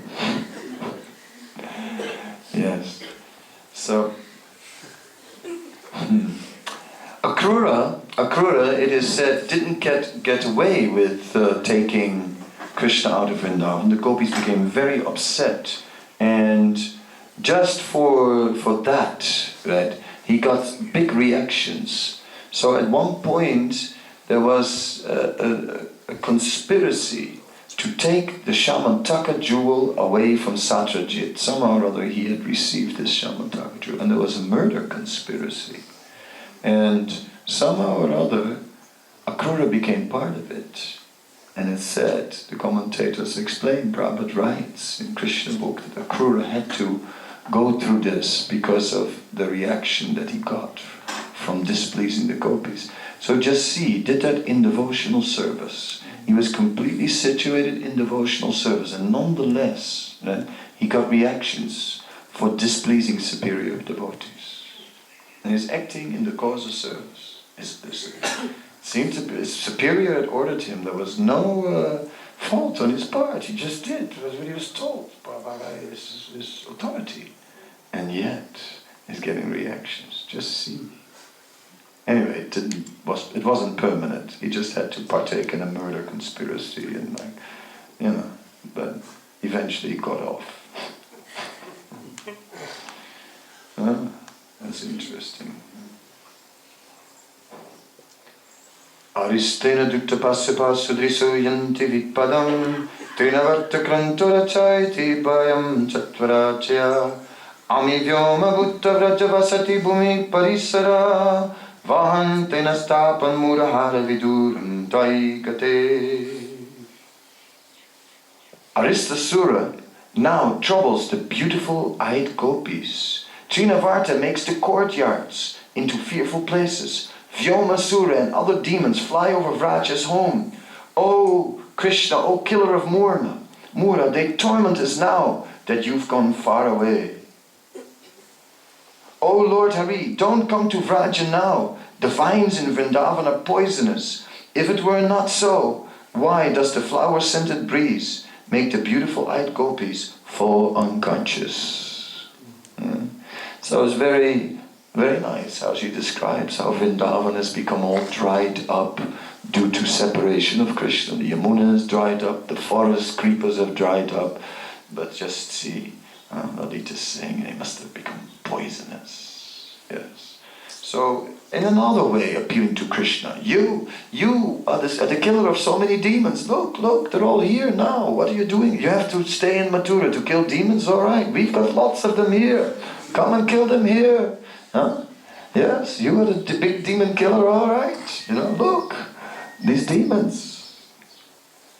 Katam sangusmami saha samuchita samprati hare vayam gramanayastvam asinripa kanyachita pada gata kalo yasmin pasuparamanti sangame krite bhavan vyagrastastu tamapi grittavati vitapani. I hope it's alright that I chant the Sanskrit and that you don't dislike it. I like it myself. It's very poetic, so it takes a little extra time, but what to do goes in the heart. Oh Lord Hare, why is it not right for you to associate with us? We are only village girls. Now royal princesses worship your feet. The time when to meet a beautiful gopi you eagerly waited behind a tree in a garden has passed. Vayam chakta swamin yatiha tavakim dusanam idam nisarga shamanam ayam atitaram dusparihara kuhukante randavadi salanivasat parichita visijante sajya kalita navapakshivadi bujjaha. Lord, how are you at fault to leave us? As soon as their young wings are able, cuckoos leave the crows they have lived with since they were eggs. It's natural for the cuckoos to leave. It's not an accusation. You're unfaithful like a cuckoo. It's natural. So there's a lot of sarcasm in this thing. Of course, it is said women are like that. No, not that they are sarcastic, but they never speak directly. You see, they always speak it says, in a crooked way, indirect way, in an indirect way. So it's not what they say. It's not what they say. You have to sort of figure it out. It's a code message. Right? So. These here are code messages. Ayam purvo ranga kila virachito yasya tarasa raksat akyatavyam parikalayatan idam maya pristavyo si prataham iti vrindavanapate kimaho radeti smarasi kripanam varnayugalam. The preface has been quickly done. Now please hear the drama itself. O Lord of Vrindavan, first I will ask a question. Do you remember the two wretched syllables, Ra, Da? Oh my God, now we're getting the drama. Aye kunja droni kuhra grihe medikim aduna paruksham vakshante pasuparamani dunayataya Pravina gopinam tavacharana patme piyatidam yayurada sadarana samuchita prasna padavim. O Grihasta of the forest groves, how can the gopis' misfortune in your absence be described? Rather, the best of the gopis now walks on the path of placing at your lotus feet questions any girl would ask. O tilak marking of the people, if you forget Vraj and if death is not kind soon, how will my friend, tortured by the fragrance of Vrindavan's flowers, pass her days? See, tortured by the fragrance of Vrindavan flowers. Before it was the sweetness, these flowers were inviting Radha and Krishna to meet, but now that same scent just reminds her of those meetings, and therefore she's tortured by the fragrance of those flowers. With waves of tears from her eyes, Radha made in Vrindavan a river that eclipsed Death's sister, the Yamuna. So the river of tears is bigger than the Yamuna. It's out of hatred for her, O Krishna, that proud Death does not hear her appeal. And because Yamuna is Death's sister, therefore Yamuna takes revenge and doesn't allow Radharani to die. Just see. Poetry is quite something. Well, I am running out of time, as it is always in this world, because there are 140 verses and we have only 78 done. So a little intermezzo again, and that is this. If the telephone is not quickly being turned off, I'll confiscate it. This is how I get new phones. No, it's okay. I'm not sorry when I get a new phone.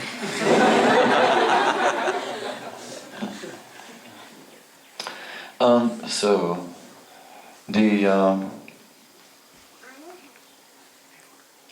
this separation.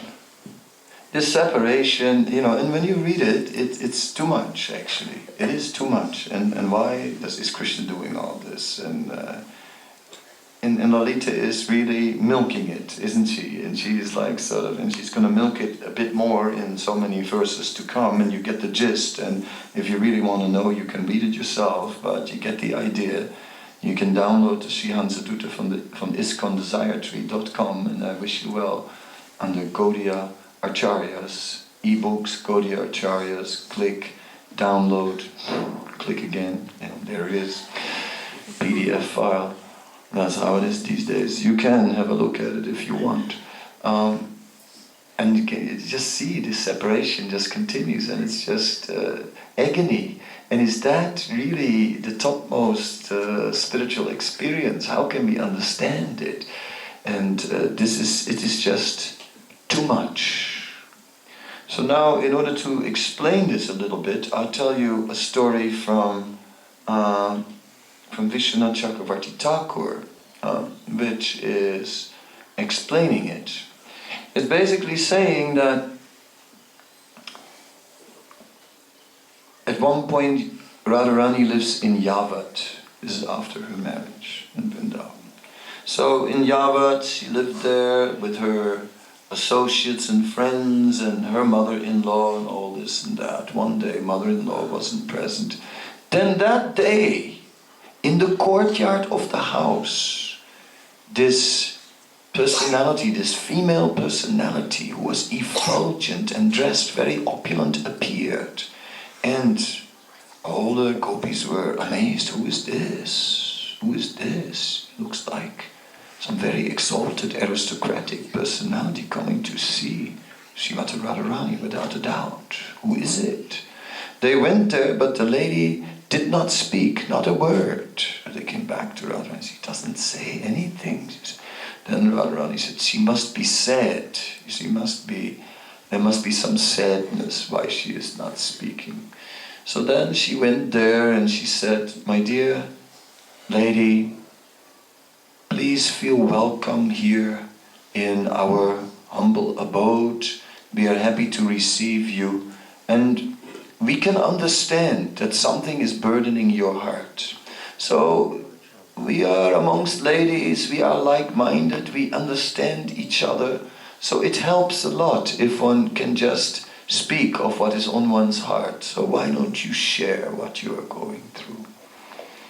So finally the lady agreed and said, yes, I am a demigoddess. And it is true, something is burdening my heart. And all right, I did not want to speak, but now that you're asking me, I will tell.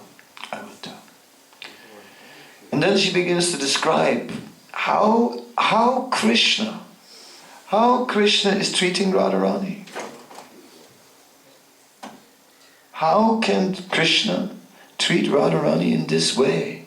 To be so unfaithful when her love is so pure and she's so dedicated and so completely. How can he act in this way? And now he's gone to Mathura, how can he act like this? And she's just in separation and he doesn't seem to care. It's just, how can he be so cruel? How can he be so hearted? How can he be so insensitive of everything that they went through? How? And like that, the demigoddess begins to explain. We demigods, we are watching everything, the devatas, we see everything, and we have to witness this. I cannot tolerate it anymore. Then Radharani says, no, it's not like that. It's not like that. She said, actually, me and Krishna, we are never separated. Never. We're never separated. Because we are always one in thought. I'm always thinking of Krishna, and Krishna is always thinking of me. And in this way, we are not separated. We are always one in thought. The goddess then said, I appreciate very much what you're saying, and it only makes you more exalted in my eyes. Because I can see how great your love is, right? And I have no doubt that it is for you like that you always think of Krishna. But how do you know that Krishna is actually really always thinking of you? Is it not wishful thinking? Is it not simply that you're projecting your own thoughts on that situation? Wishful thinking? How do you know that actually Krishna is always thinking of you? No, I cannot accept it. I will only accept it if you, by thinking of Krishna, can bring him here. So Radharani was challenged in this way and then had to oblige. And she did. She closed her eyes and in great concentration thought of Krishna. Then, just at that moment, the demigoddess took her original form of Krishna, and when Radharani opened her eyes, Krishna was there. And then Radharani said, where did that goddess go? Oh, she had to leave, Krishna said. So, this is actually explaining how the separation is not really there, actually. I know it's still difficult after this story, but think about it. It is an explanation that actually points out how this separation is the highest emotion, because Radha and Krishna are always thinking of each other. But in separation, even more, and the love is even deeper. So in that sense, not separation. And it's not only separation, there is also meeting. But in the Hansa-duta, it ends with separation. Therefore, I have brought in this element just to relieve the tension so that we don't walk out of the room from that. Oh my God. Oh no. I don't know if I like Krishna consciousness. So I didn't want to. So that's why this story was there also. Now, to finish it off, I'll go to the last verses, which are, one sec.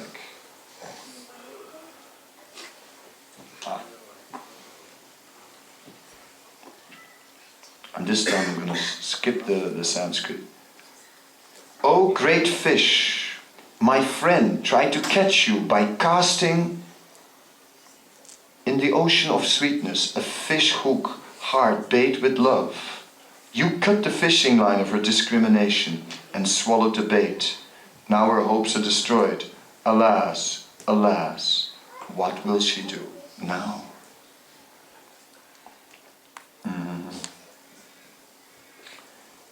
One sec. Oh yeah. Okay, this Sanskrit I can do.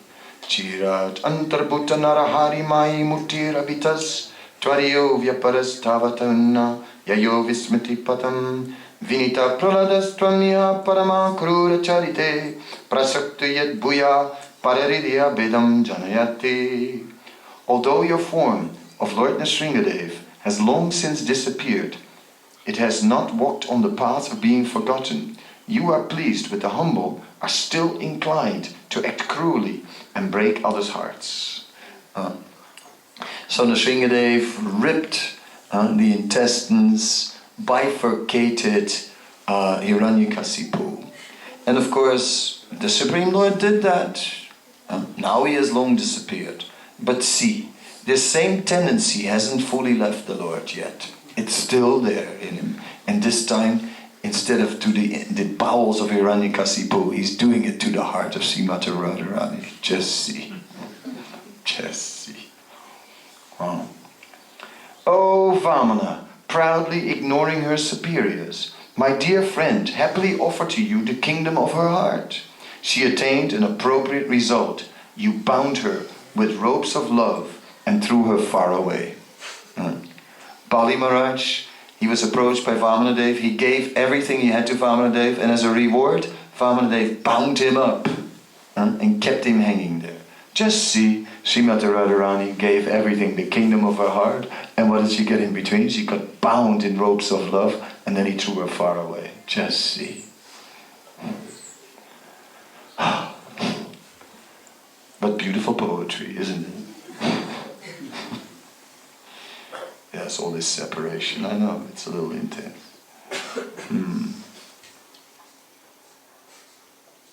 Well, let's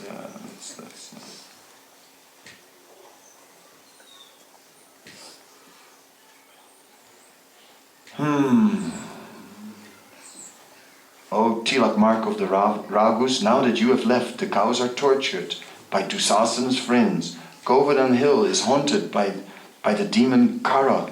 The land is conquered by Virada, and the demon Maricha again and again dances everywhere. So just in the Ramayana we remember that there was this dry patch of land with the demons inside and so on, or man-eating demons, Rakshasas in the forest. Now all that is back in Vrindavan, just see, since you left. So like that, these comparisons are made. Anyway, remember how Radha and Krishna are actually not separated, how they are deeply united, because Radha and Krishna are one. One in the form of Sri Chaitanya Mahaprabhu, and separated again as Radha and Krishna, eternally existing like that, in oneness and separation from each other. In one half of the spiritual world, Gokul, where Radha and Krishna eternally perform their pastimes. In the other half of the spiritual world, Svetadvipa, where Chaitanya Mahaprabhu eternally performs his pastimes. We cannot understand it all in a day. We cannot all get it in a seminar. And even although I can explain it 100 times, how can we understand this separation? We cannot. But I've tried to give something according to what I know. And how much do I know? Just nothing much. But we can try and slowly understand really this science. And that is our business. That is our business. Not only to think of spiritual life as something we add on to our life. Not only standing on the material leg, stretching our spiritual leg, but no weight on it.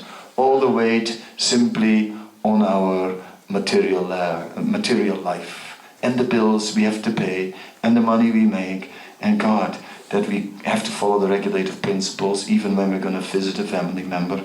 Oh no, so complicated. What are we going to eat? I don't know, Maybe we just don't see the onions. What can you do? Onions? No? I don't know onions. It tastes like no, that's hing. Hing. It's hing. Yes. And that's Loki. So like this, there's the other side. There is the reality of the spiritual world. But in the Gopal Champu, Jiva Goswami also describes how Radha and Krishna are then together again, right? When all this separation is there, then they are together. So both is there. Viraha and Sambhog. Sometimes separation, sometimes together. From our point of view, together is still better. But actually, from their point of view, the separation is better. And to understand that, you can start scratching the head and leave it at that, I think. But just see what amazing personalities our Rupa and Sanatana Goswamis are. I thank you, those who went through all the 3 sessions of the seminars. They got a lot, because then we really got into the Guru Tattva. Those who missed that, they missed a lot. But it's all filmed, isn't it? So what you going to do with all that material? It will be on YouTube. YouTube. So it will be on YouTube. And you will send us a link also, to me also. I embed it on my blog. USB, yeah. Yes. Good. Then we can see all the other parts also. Hope it was of interest and inspiration. And any final question or comment? I was thinking, like I've been this material at so long, and sort of did over the separation bit. Like I know I'm going to put it there, but you know what I mean? Like we're already separated for so long, I'm not really thinking of that. It didn't touch you at all. No, I'm saying You mean, it didn't, the whole thing. All these tear-jerking verses, they never did anything to you. Cool as a cube, you've been sitting there all like, what? Now, what did you say?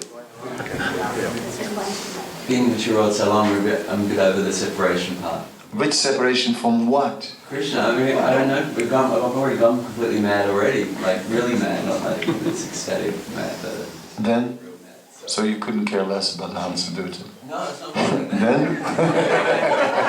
Then? What does it have to do with the Hansa-duta? You said the separation is the highest, like, they really want that separation or something like that. That's the highest, being separated position. They don't want it, but they get it anyway. He wants it. They don't want it, but he wants it. He goes. They don't want him to go, but he goes. He does it. Krishna plays with us. Krishna plays with us. He plays with you too. Yeah. Yeah. Kind of like that self-imposed suffering because the separation is just an illusion and Yeah. waking up from that. Yeah, in a sense. Is it self-imposed suffering? The separation is just an illusion. Yes, in a way it is, and in a way it's not. You know, like in the Brihad Bhagavatamrita, Gopakumar is separated from Krishna, and he's chanting his mantra, and he's trying to get back to pure Krishna consciousness, back to Krishna. Then he comes somewhere in an abode at Siddhaloka, and there are many yogis, and they're meditating in the mind. And the whole thing is in the mind to just meditate on Krishna. And Gopakumar wants to see. He wants to see, and you say, seeing? Why you want to see? No, I want to see with my eyes. They said eyes. The eyes are just seeing, but actually they send signals to the mind, and real seeing happens in the mind. So why don't you just meditate, and then everything is there. But Gopakumar says yes, and he wants to meditate, but he wants to see also. He wants to see, he wants to also smell the scent of Krishna's lotus feet. He wants to hear the ankle bells, the flute. He wants to not just meditate. So therefore the separation is in a sense, you're not separated, one in thought, but in the other hand, the devotee just wants to see Krishna, smell Krishna, hear Krishna, be with Krishna, and touch Krishna, and it's so ecstatic, you see. So it's an addiction, you have to. So oh, totally.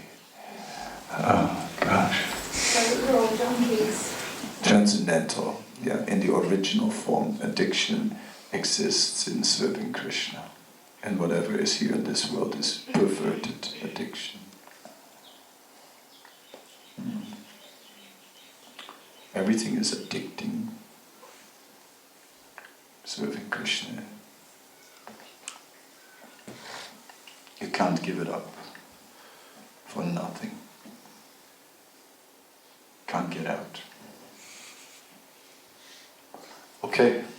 Maharaj, in the first session of the seminar, I remember you pointed out that different people have different intentions due to which they worship or they do the devotional service. Some of them out of fear, some of them out of, they want to get something out. Whilst towards the end, we're talking about somebody wants to see him, someone wants to, smell lotus feet. That's the dimension of the love aspect of it. So why is it that, which one is superior? Then why is it that we make the statement God-fearing person? Why not God-loving? Yeah, so there are different levels of motivation, and the lower levels are about God-fearing. And in bhakti there's not much room for God-fearing. Our business is not God-fearing, our business is God-loving. Yes, and the teachings of Chaitanya Mahaprabhu aim at that, and that is our objection against other approaches, that it's too much based on God-fearing, the wrath of, too much based on fear and anger of God, whereas no, we are interested in love of God, in Krishna as our shelter, as when one lives in fear of God, then one hopes, then basically one is distant from God, and one hopes that there will be no suffering. So basically one is very far from God. Yeah. I saw some prayers once on the internet. I was researching different prayers, and someone said, when I'm praying, I realize how far away I am from Krishna. And I thought, that's not us, and it's like we would say how close I am to Krishna. No, Vaishnavas wouldn't say how far I am from Krishna, because we're not God-fearing, so we don't keep a distance. We put our trust in Him, that He is our well-wisher. So we turn to Him. We're close. We feel very close to Krishna.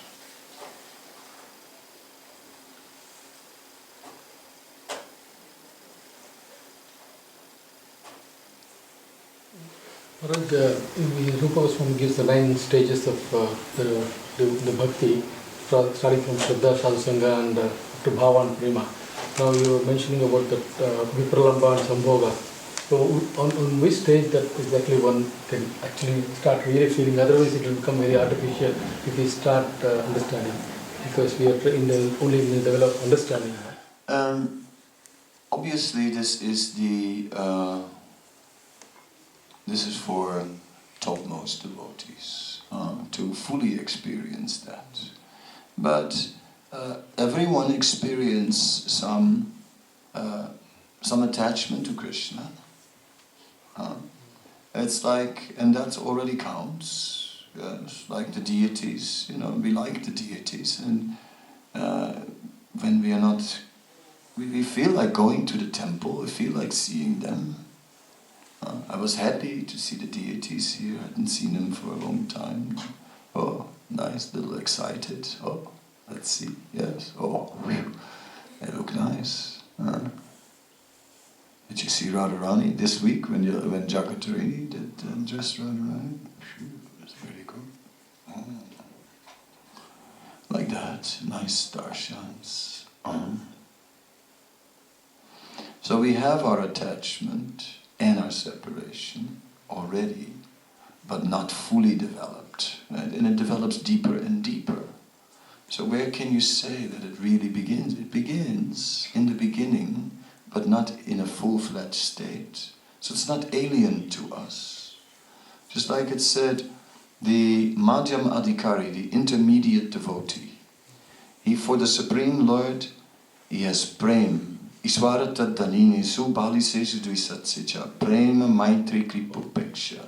So he has prema for Iswara, for the Supreme Lord, he has prema. It's not the same prema as the Uttama Adhikari, who has a type of prema which is overwhelming, but there is love, it is of the same nature. So in seed form, it's already there.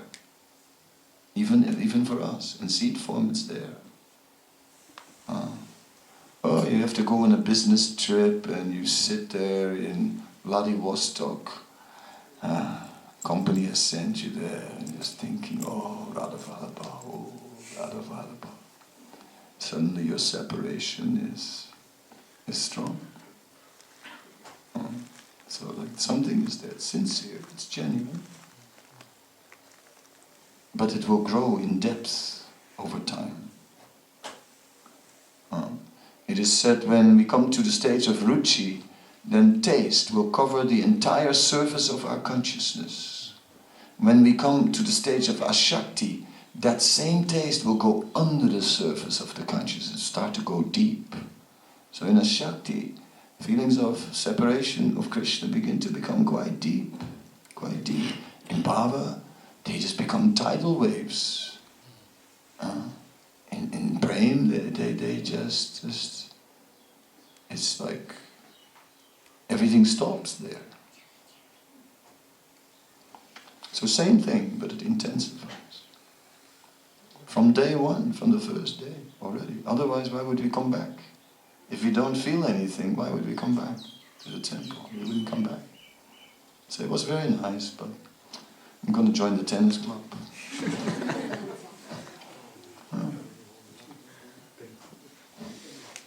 Or the windsurfers. Ready for that? Yeah.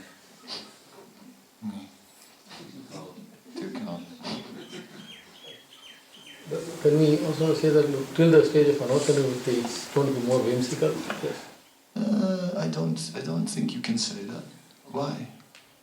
Prabhupada didn't speak like that. You know, one devotee, a new devotee in the 66 days, 67 days, in Matchless Gift was saying to Prabhupada, he said, sometimes during the kirtan, I feel like crying. Prabhupada said, I have that also. Of course, that was when Prabhupada head was on another level, undoubtedly. But the root is the same root. Same root. Not that we then are going to practice this now, I'm going to sit here artificially crying. Bring the onions and...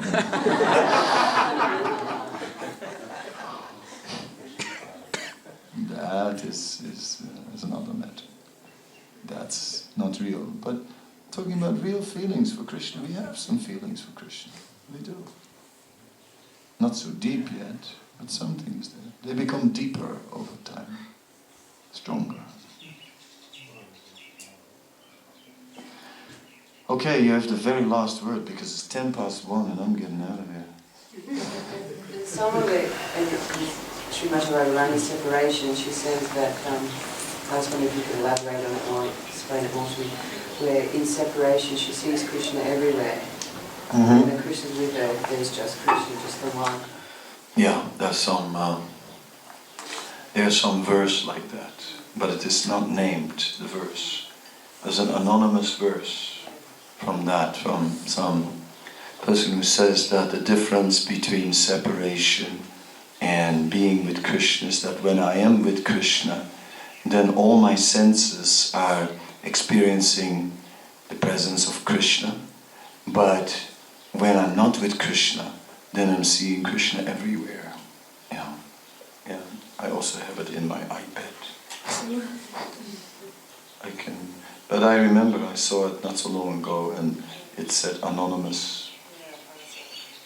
Yeah, they don't know who's the author of it. Yeah, well, there's no end to this discussion. And that's the idea. We hear it again from different angles, different sources, and we're not going to get to the bottom of it today.